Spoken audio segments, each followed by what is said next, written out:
my one was around what activists need and how to get the best out of activists and people who are volunteering. And out of the discussion we came some really good things. So one of them was around the need to clarify the purpose of what are people there for. Are you there to improve the lives of individuals in the camp? Because that's one purpose. Are you there to help people get out of the camps and to kind of like get to the country that they're going to? Is your purpose for information and advice so that people can make informed decisions, or political change on border control, to campaign and raise awareness, or is it around local engagement around the camp and empowering of people, or refugee empowerment? And I think these are good things to grapple with about what is your purpose. And actually, we didn't. Yeah, I think probably they could all be a purpose. In terms of training and needs, there's kind of like a greater consistency or overlap or agreement about what people thought were the needs.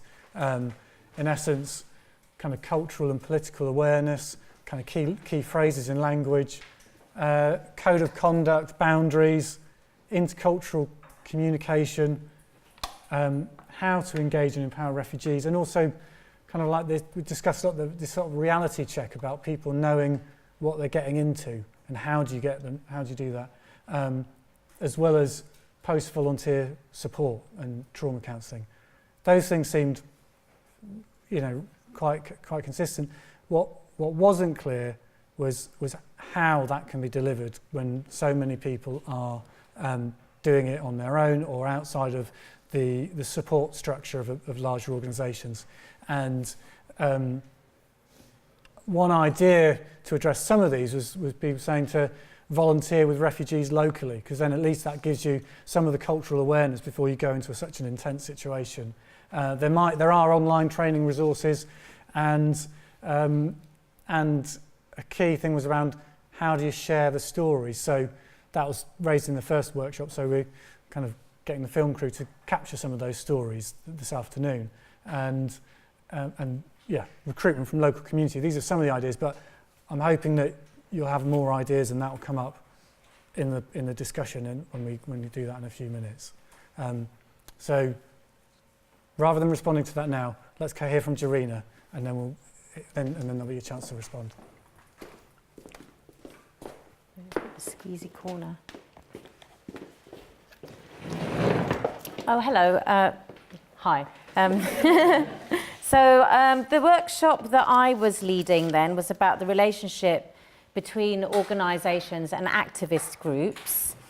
And we came out with some fairly solid recommendations, but, obviously open to debate, no sort of value judgment being made here. We can do that in a minute. So we were talking about, thanks, that's better. I need a step. So we were talking about, we discussed databases, the contentious issue of databases, and whether it would be a good idea to have a database that volunteers could sign up to by entering their own information about when are they available, what skills do they have, what languages do they speak, when can they travel, so that organisations can then use that to kind of build teams of volunteers thinking about the skills that those volunteers have to offer. John was in the group that I was in first time around, so he said he's already working on something slightly different, which is around organisations, building a kind of mapping exercise of organisations that are offering volunteering opportunities, because that's clearly what's missing. So if a person wants to volunteer and they don't know where to start, this could be potentially something that they could look into. We also talked about there being available policies, procedures, templates to help organisations develop. Now, I know that some organisations have already made that journey from being kind of informal networks to being constituted groups. However, there will always be new organisations rising up, and they will always need support. And the organisations that have kind of developed and gone on their way, perhaps they could share some of their learning with those smaller fledgling groups to kind of save duplicated effort. We also talked about volunteer coordinators not really being taken very seriously, and this very critical role being kind of divided up between other people who are, just as worthy human beings, but perhaps, not having a dedicated person to deliver that function, is the reason that we have, organisations struggle. And if we had that, then maybe we'd have a bit of strategic direction for groups.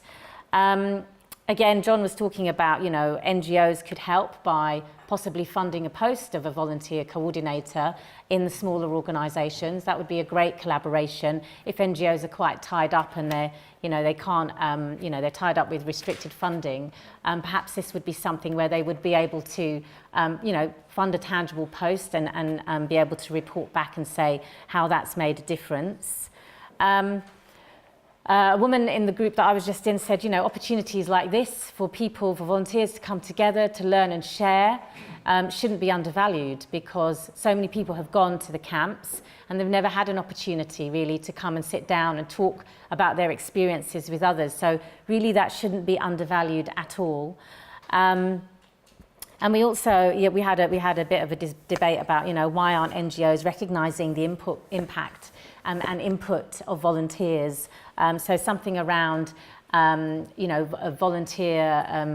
volunteering being higher up the agenda in how organisations think about the work that they're doing. And then also, a good case study could possibly be the PRISM Fund, which is really interesting because it supports lots of different groups without those groups having to register separately as charities in the UK. So the PRISM Fund is great because it removes a lot of that bureaucracy for them. And, maybe more models like that, where there's a kind of umbrella that's doing all of the paperwork so that the smaller organisations can just get on and do the kind of frontline work that that they're so keen to do. So that in a nutshell were the recommendations, and happy to debate them and discuss them in a moment.